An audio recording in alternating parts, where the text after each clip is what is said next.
Only man has been given this opportunity to realize Brahman. Because man is the best creation of Brahman. He is very happy with man. Unfortunately, now he is not very happy because we are not behaving according to what he wanted. We are doing as we please.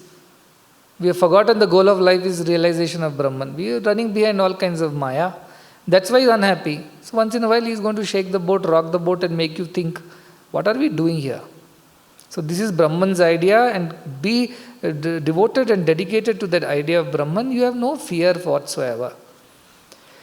Fourth one, it says, Iha chet ashakat bodhum prak sharirasya visrasaha tatah sargeshu lokeshu sharirattvaya kalpate. It says chet, if, iha, in this world itself, ashakat, you are capable of what? Bodhum, realizing. What? Before prak sharirasya visrasaha, before the body's visrasa dropped away, prak shariraha. Before that time comes, your body is gone. The manav janma is over. Before such a time comes, if you can realize this Brahman in this world, as you are here in the Martya Loka, then you are free. Otherwise, tatah sargeshu lokesho sharirattvaya kalpate. Otherwise, you go to different lokas. Sargeshu lokesu, or nice lokas only. Sarga means beautiful. Nisarga we say. Sargeshu lokeshu, nice lokas only, where people go with some merits. Sharirattvaya kalpate, for the sake of another body you will be going. So we have heard about the lokas, haven't we? Bhur, bhuva, swaha, maha, janaha, tapa, satyam, above, and adala, vitala, sutala, daladala, rasatala, mahatala, patala, below. Lokas means what? Experience is loka. In your home, when you are living in peace, your home is Swarga Loka. The moment there is a disharmony and discord and fights, you say, I am living in a living hell. So there is no separate hell and heaven. Even where you are now, your mind is not at peace, that itself is hell for you. So idea is that if you realize this before you drop the body, the similar thought comes in Bhagavad Gita also. It says that Chaknoti iha eva yaha, the one who realizes it now, sodhum, and controls, before the body drops away, prak sharira vimokshanat, before the body is dropped away, somebody who realizes right here and controls what? Kama krodha udbhavam vegam. This kama and krodha come at great speed. See, they don't come slowly announcing, tomorrow morning I am the anger, I'll meet you at 9 a.m. at your home and then I will do this. And Kama doesn't tell, at 11 p.m. tonight I am coming. Udbhavam vegam, immediately it comes. So those sodhum, those who can control this, learn to control it. Such shaknoti, the same ashakat, it says the word here. There also, shaknoti iha eva yah sodhum prak sharira vimokshanad kama krodha udbhavam vegam sa yuktaha sa sukhi naraha, it says. The one who realizes that he has to control this kama krodha and the line behind, Mada Matsara and all those people. The one who is able to control them before the body drops off. Such a person alone is a yukta, adept. And such a person alone can live in peace and happiness. This similar thought comes in Bhagavad Gita, the same thought here, before your body falls off. You must realize this. Now, when can this body fall off? Does anybody know? Does anybody know? That tomorrow or day after or 10 years later? And where it will fall off, anybody knows? While you are walking, or you are sleeping, while you are eating? Who knows? Nobody knows. At least you don't know. So if you don't put effort now and here, what is the use, it says. This is the idea. And the next sloka makes it extremely clear that if you don't do this now, the first sloka says you will go to different lokas. So you will say, so what? Let me go to different lokas. Then I will come back again. I will get another body. And then I will continue this journey. No. Yatha karma yatha shrutam. Yoni manye prapadyante. Sthanu manye anusayanti. Suppose you become a tree. Then I cannot realize Brahman. Yes, so start. Become tree. Then from tree you will become some animal. From animal, continue. One full loop you have come back again. So you don't know. Yatha karma yatha shrutam. And all the other lokas where you will end up after this, you don't know what's there. So the idea of this shloka is very powerful. It says, In this body, before this human body goes away, wake up and realize this self. Because after that, based on your karma and shrutam, because you have not realized Brahman, so you are still bound by the laws of karma. You may end up in anything. You may end up in an animal body, you may end up in an insect body, you may end up even being a tree or a stone. And never again you will be able to come back to this beautiful human life from where you can reach Brahman. No other species is given to realize Brahman, not even gods. You say Gandharvas, Devas, and Pitrus. No, they are not. That is what the next shloka is going to tell you. It says, Yatha adarshe tathatmani, Yatha swapne tatha pitruloke, Yatha apsu pariva dadrishe, Tatha gandharva loke, Chaya tapa yoriva brahma loke. So we'll break this. What it means is that now he is telling which are the different lokas and why it is so difficult to realize Brahman in other lokas other than this Mrityu loka.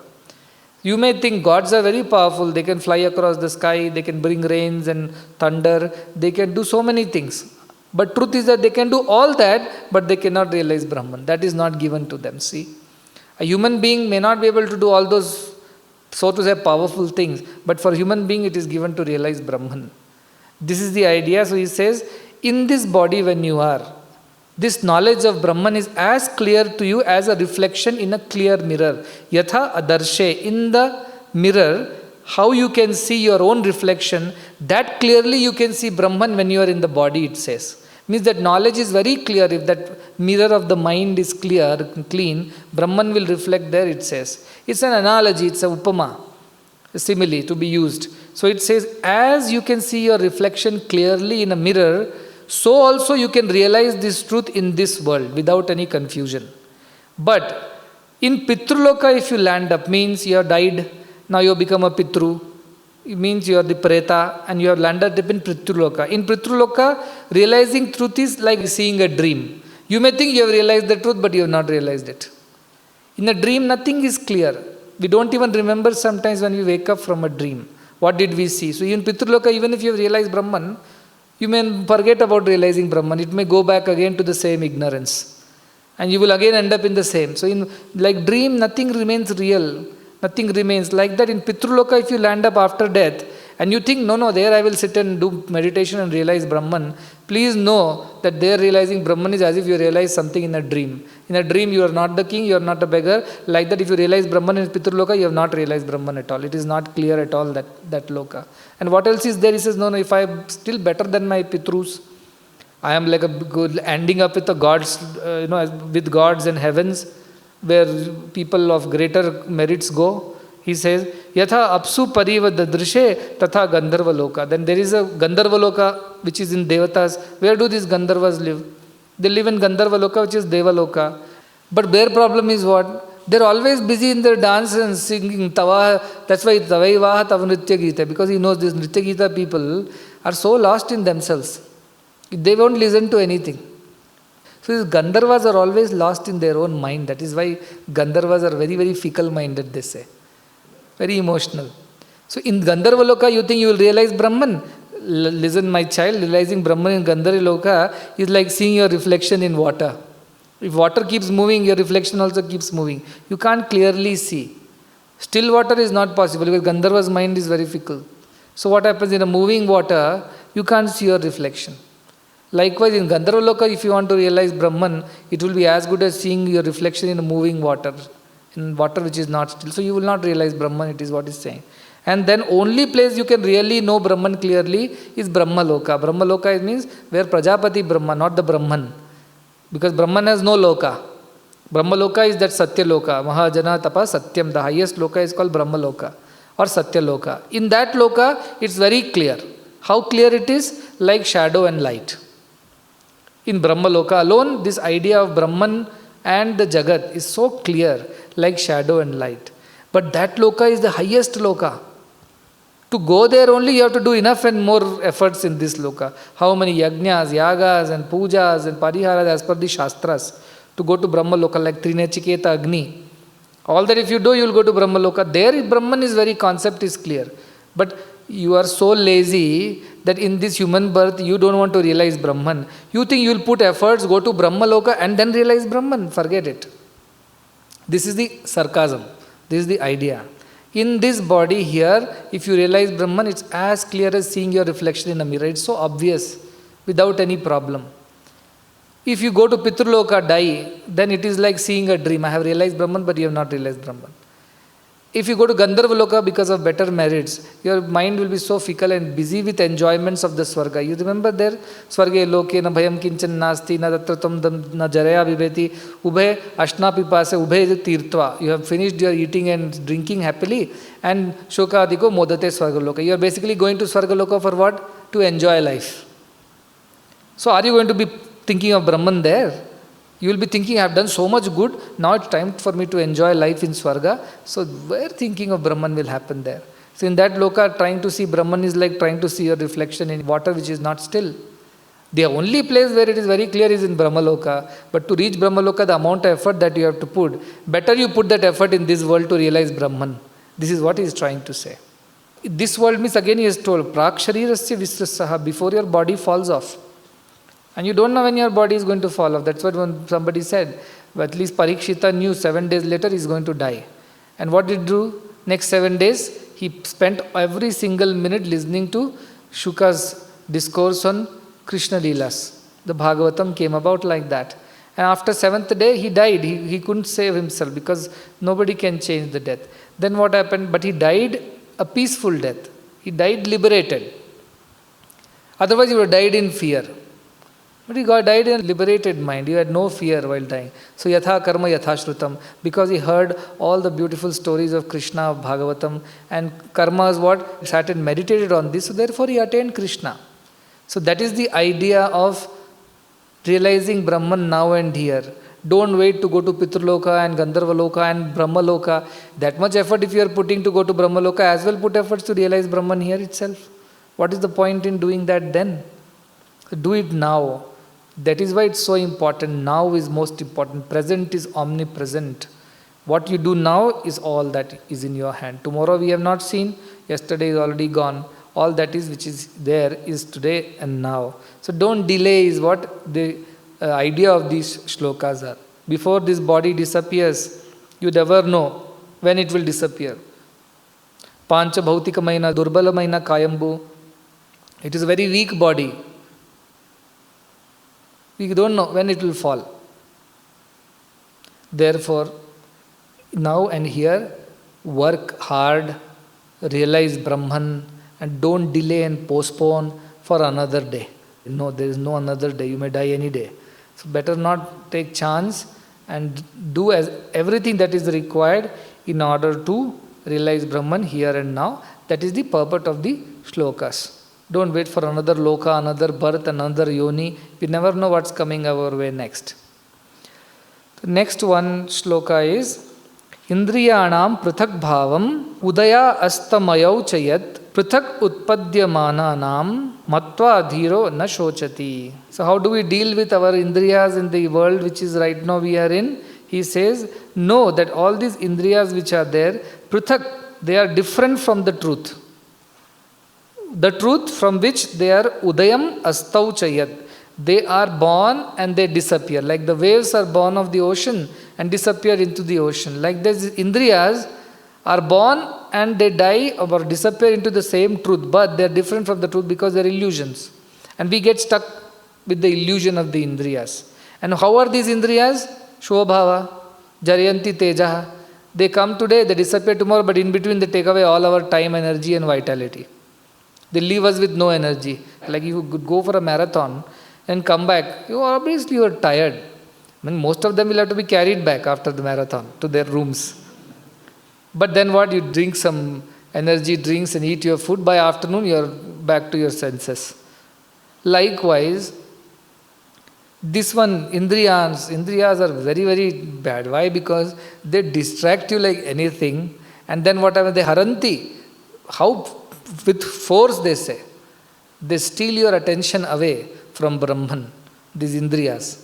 And how they come? Kama, Krodha, Udbhavam, Vegam. Quickly they come and catch you. One moment you miss your attention on Brahman, they come and overtake everything. They're always waiting on the side to catch hold of your mind and all your attention. That strong are these Indriyas. But know that these Indriyas come and go. You think the indriyas themselves, which are not permanent, they can give you permanent joy? This body itself, which is not permanent, you think it can give you permanent joy? It comes and goes. Udaya, asta. So you think you are going to be happy using this body and appeasing your senses? Forget it. It's not going to happen. And what is ulta going to happen? Sarvendriyanam jarayanti tejaha. The more you indulge with your indriyas in the world and enjoying the pleasures of the world, shabda, sparsha, rupa, rasa, gandha, maitunan, cha, what will happen? You will lose all your energy. Like now, after little fever and this virus attack, you have lost a lot of energy and you are very dull. Same thing will happen to those who are spending all their energy in doing things of the indriyas. There is no energy left to pursue Brahman. That's why Nayamatma balahinena labhyaha. For weak people, this Atman is not to be realized. It's only for the dhiras who know how to keep control on their mind and senses. So that is the thing. And then he says, Pratyak pruthak utpadya mananam matva dhiro na shochati. See, all these indriyas are different in nature and together also they are different from the Atman.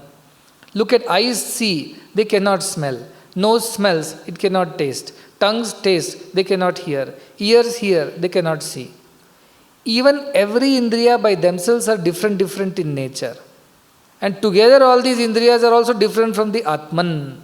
This is the idea. Prithak udyamananam. They are born differently, originate separately. How? Each has their own limited powers. No indriya can do all the 5 things. Each indriya has been given the limited powers. With these limited indriyas, which are born separately and they are separate from Atman, you think you can realize Atman through these indriyas? Which cannot even, eyes cannot even smell, taste or touch or hear. All it can do is to see. With these kind of indriyas which are so limited in nature, which come and go, and you get so carried away by their perceptions, you think you will realize that Brahman is not possible. So indriyas are not the way to realize Brahman, because indriyas themselves are born differently from Brahman, and each indriya by itself is born different from the other. So they have very limited powers, they are very limited in their strengths, and however, nevertheless, they are good enough to drain you of all your energies, all your pursuit of Brahman. So knowing this, that indriyas are not the truth, knowing that indriya sukha is not the ultimate sukha, knowing that all this is not real, Brahman alone is real, the one who thinks like that, such a person matva dhiro na shochati.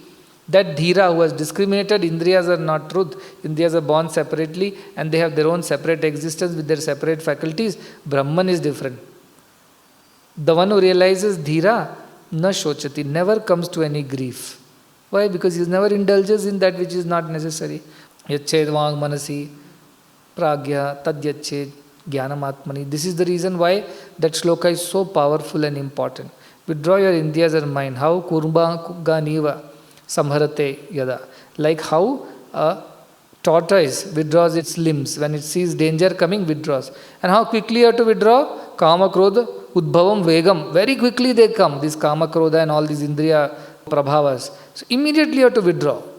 And this has to be practiced. Begins there. When you are able to withdraw your indriyas, pratyahara, then only spiritual progress begins. Otherwise all your time, energy will first get lost in appeasing the indriyas, which you cannot control. And then the rest of the life in the guilt that you have appeased the indriyas. Now what's the use? So this is why he says the indriyas have to be kept under control, and knowing very well that this body made of indriyas is not Brahman. This is the manifestation, this is an instrument. But don't get entangled there. And knowing this, the one who lives the life in the pursuit of Brahman never comes to any grief. This is the idea. So how many ideas we saw just now? We saw the idea that the whole Jagat is nothing but like the tree which grows from Brahman but binds us to the world. So what should I do? I am a dhira, I am a person who has discrimination. So asanga shastrena, drinena chitva. Go up and cut off these roots with firmness, with conviction, with courage. Don't slowly do it. Do it at once. Don't wait for another day. It won't come. Who knows? And then it went on to say, if you think that you can do it later, it's not possible. While you are in this body, only do it. Because after that you will end up in some other lokas like Pitraloka, Gandharva Loka, and those lokas are not the right lokas to realize Brahman. And even if you end up in Brahma Loka where you can understand Brahman, the amount of effort you will have to put to reach Brahma Loka, as well you put that effort now to realize Brahman in this Loka here itself. Why do you need to wait for so long? So think this way, and also realize that Indriyas which you think is the reality, and all you think you'll be happy with these Indriya Sukha, know for sure that this is all illusion, this is not Brahman. With that we cannot attain Brahman. The only way is withdraw the Indriyas, withdraw the mind into Buddhi, and Buddhi into the higher Buddhi, discriminating Buddhi, and through that Sukshma Buddhi, Agraya Buddhi, realize the truth of Brahman is the clarion call of these Upanishads, that don't waste time. That's why the time waste is life waste. Now the next shloka is very similar to the earlier shloka. So this is like the Yachedvang Manasi shloka.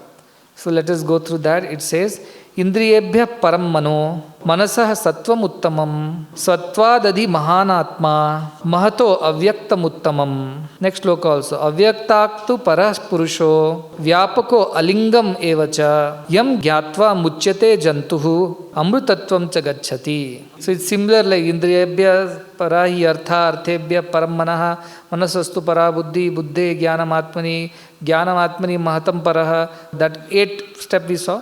So similar idea. It says Indriyebhya param mano. Compared to the Indriyas, mind is subtler and the greater. And above mind, manasa sattvam uttamam. Sattvam means sattva buddhi.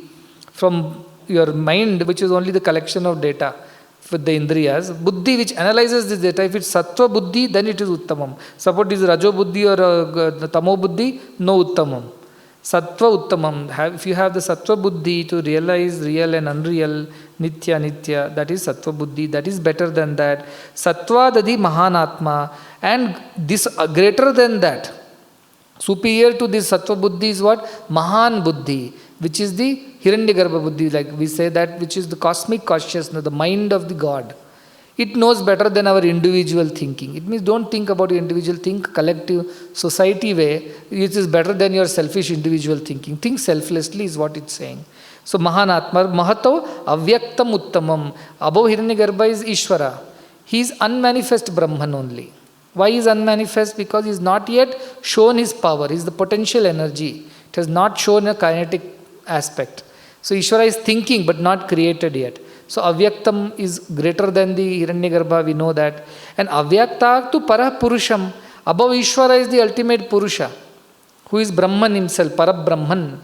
Because Ishvara is the Avyakta Brahman. Hiranyagarbha is the Vyakta Brahman. Hiranyagarbha or Virata, whichever way you call it. So somebody asked me this question, Hiranyagarbha is in Sukshma, Avyakta or Vyakta? I said it is at the doorstep. Neither it is Vyakta nor it is Avyakta. Because if it becomes Vyakta, it will become Virata with all the faculties. And if it becomes Avyakta, it will be Ishvara. It's in the middle, like the cusp of both. Important is to know that beyond that is the Parabrahman. Avyakta Brahman is Ishvara. Beyond that is the Parabrahman. Is it Vyakta? Is it Avyakta? We cannot say. It is Asti Iti. That's all it is. So that is why it says Vyapako. It is everywhere. In everything, in every aspect of this creation, it is there. But how it is alingaha? Is there a sign? Is there a pointer towards it? Is there any quality through which I can know it? That it is black in color, or it is white in color, or it is sweet, or it is sour, it is large, or it is small. Lingam means a chinha, a symbol. Is there anything that points towards it? Anything that looks like it? A lingam. Nothing is like it.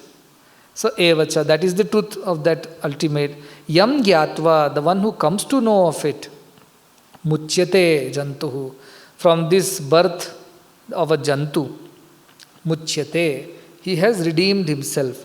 And amrutattvam he gacchati, and attains what? That immortal Parabrahman only he attains. This birth and death and then again and again going through this cycle comes to an end. This is the idea. Shankaracharya says in our Viveka Chudamani, very, very powerful shloka is there. So in the shloka, in Shankaracharya's Viveka Chudamani, he starts only with this Jantu Nam Narajanma Durlabham. That is the first shloka.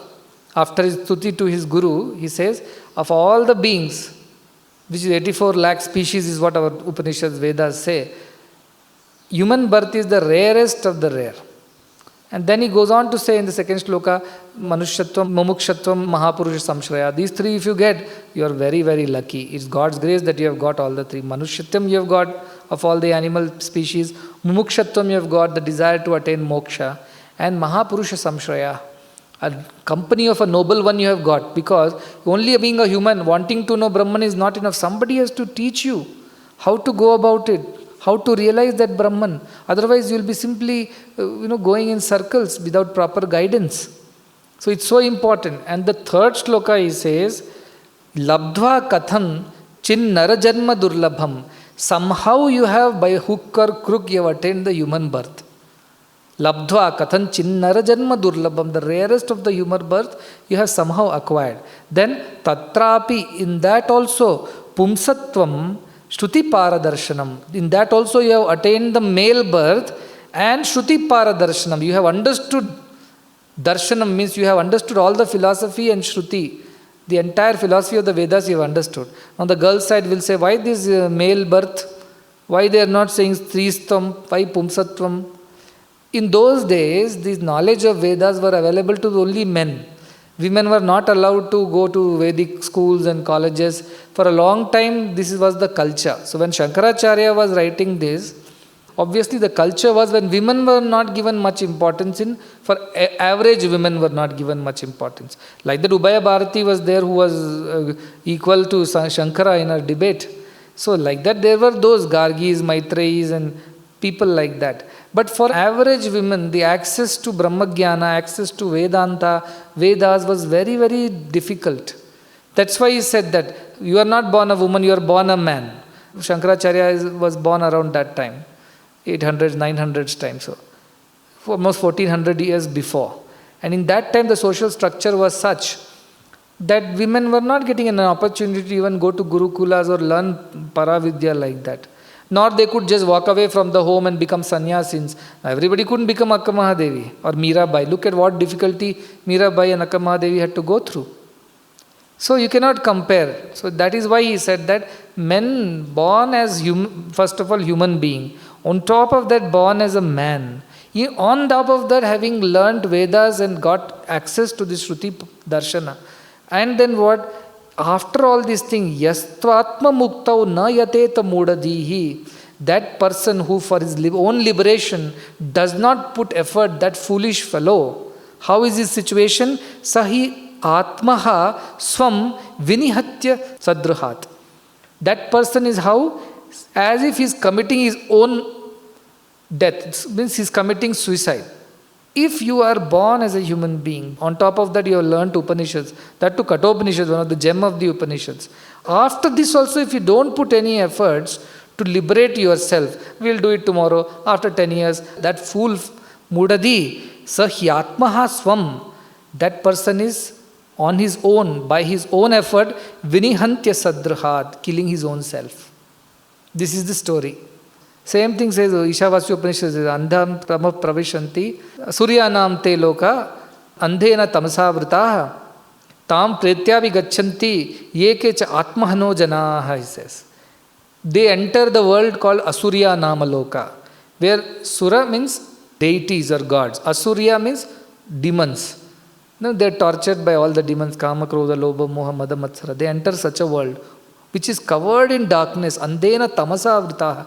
Blinding darkness. Andhena. Blinding darkness. Tamasa, darkness, avritaha, covered by it. Tan te pretya bigachanti. After dying, then they becomes pretas, pitrulokas. They enter such worlds because of their bad deeds. Who? Yekecha atmahano jana. Who has committed their own murder. It means who have committed suicide. It means who have not put effort on the spiritual path. They enter a world so dark, blinding dark, and they suffer there, and they are tortured by the demons, asuras. Why? Because they have not realized Brahman.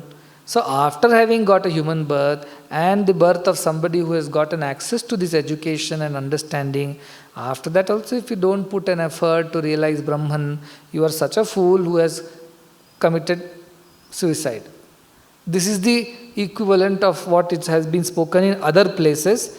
I wanted to bring it to your notice because here Kathopanishad is trying to emphasize on that point that please don't take it easy. Don't take it lightly. If you must realize Brahman, it is now and here. Not after you retire. Not after everybody has kicked you out of the home and now you have to go and find a shelter in some Rishi Muni's ashram. Not when your deathbed, cancer has come, now I want to realize Brahman quickly. Why? I don't know. Not like that. Here and now, when you are young, healthy, hale and hearty, this is the right time, right opportunity, right place. That is why I told some time back. If not here, then where? If not now, then when? If not this way, then in which way are you going to realize Brahman? The time is now, the place is this, the way is this. Upanishads, Vedanta. This is the time and this is the place. And if this does not happen here, now and in this way, nowhere, anytime, in any other way, it can be achieved. So this is the best of the thing, after many Shatajanma Punya Krutaihi Vina, he says. Unless you have done crores of punyas for 100 births, you don't get this opportunity, Viveka Chudamani says. So with all these coming together, we must be very serious about spiritual progress. We must be very bent upon realizing ourselves. But after that, Matva Dhiro na shochati, there will be never a sorrowful moment in your life. Always nandati, nandati, nandatyeva. Always you are busy, always you are happy, in bliss. Atma krida, atma rati kriyavan, esham brahma vidam varishta. You become the best of the Brahmagyanis. Why? All the time in your bliss of the self. But also acting, you are also working, you are also studying, you are also teaching, administering. Yet within yourself, you are busy enjoying that state of Brahman. Activities are happening only outside. Like the waves are playing on the surface, deep down in the ocean, there is absolute calm. You will master this art. This is really the art of living. How to live a life that within you are absolutely calm and peaceful and grounded. Without, you are busy. Very, very busy. Both should happen. This kind of life you must lead is the idea of the Upanishads. It seems once it so happened that one person heard that Janaka was a Brahmagyani. And he came to meet Janaka to understand how does he manage this whole kingdom, at the same time remains established in this idea of Brahman. So like this, somebody came to Janaka's palace, some guru, and he said, I want to understand how do you manage this entire place and yet not be disturbed? How did you do it? How do you do it? So he said, no, we will discuss that later. Come, let's have some lunch. You have come, any Brahmana or Atiti Grihan, anybody who comes, I must feed him, I must respect him. So he calls, okay, he says. So when they are serving the food to this Brahmin, what this Janaka does is he hangs a sword with a very thin thread like of a hair. The mane of the horse or the tail of the horse has the hair. With that hair he hands a heavy sword right on the neck of this Brahmin and says, eat like that, he says. The food is very interesting. Rajabhoga it is. Where will this poor monk will get such nice food unless he comes to a palace of Janaka? Janaka has served him all Bhaksha Bhojas. He says, eat peacefully. Can he eat peacefully with that sword hanging on his neck? Any time it can fall. And he's eating and eating because the king has told he cannot refuse. He's hungry too. He's eating and eating. After the food gets over, he says, so how was the lunch? He said, what lunch? I don't even know what I've eaten. Why? Was the food not good?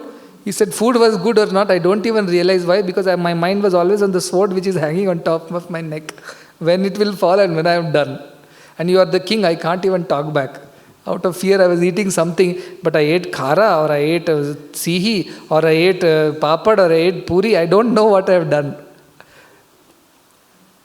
Then Janaka said, this is how I lead my life. Knowing that death is hanging any time on my neck. Anytime I can lose this thing, I keep all my attention on that Brahman, who's beyond death, who's beyond birth.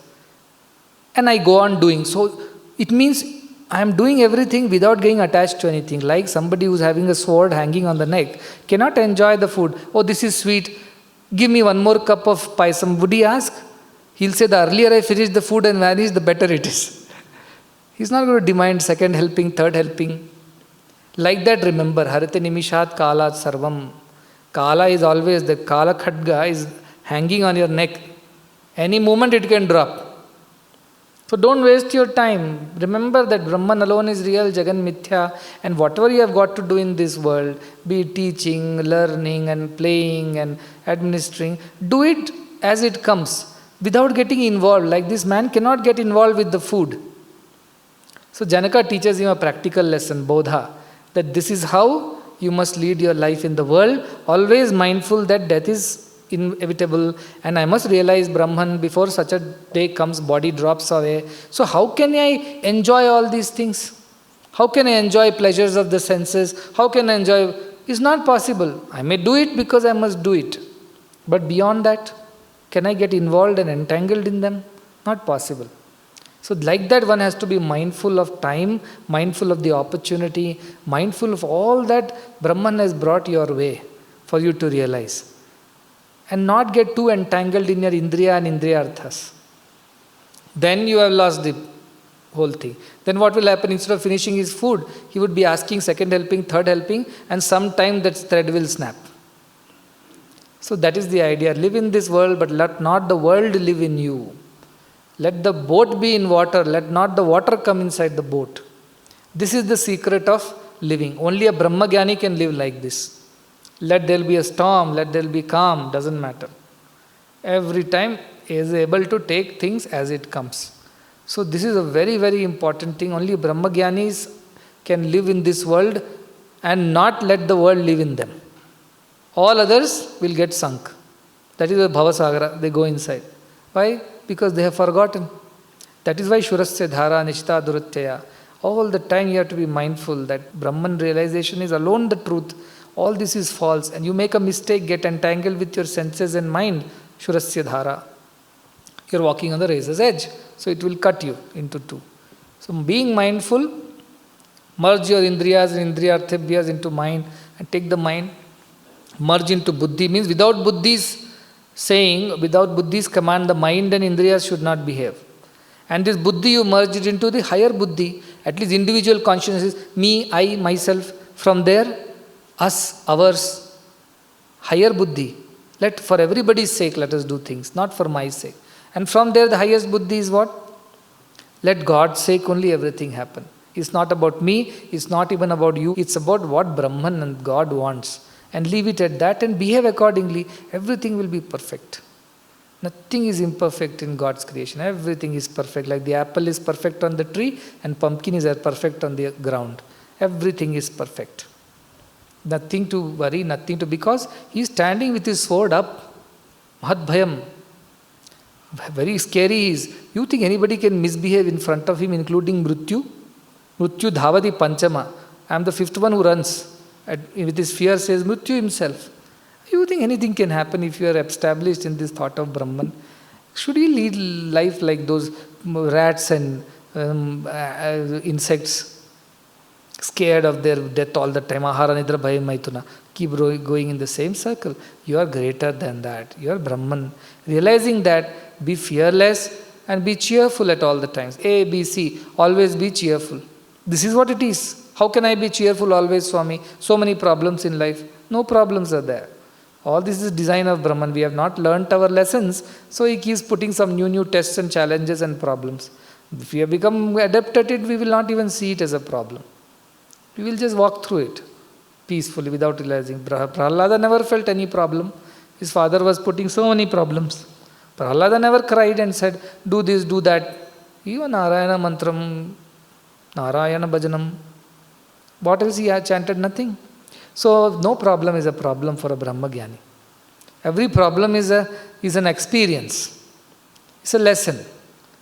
That's how one thinks and moves on. Whereas a normal person, a Brahmagyani, Agyani, he will shiver and shudder at every little thing in life. And most of the world lives in fear. That's why I say bhayam, bratuku bhayam. Every small thing they're afraid. Such lowly, miserable lives they lead in that Brahma. So be Brahman and be fearless. That is the message of Upanishads.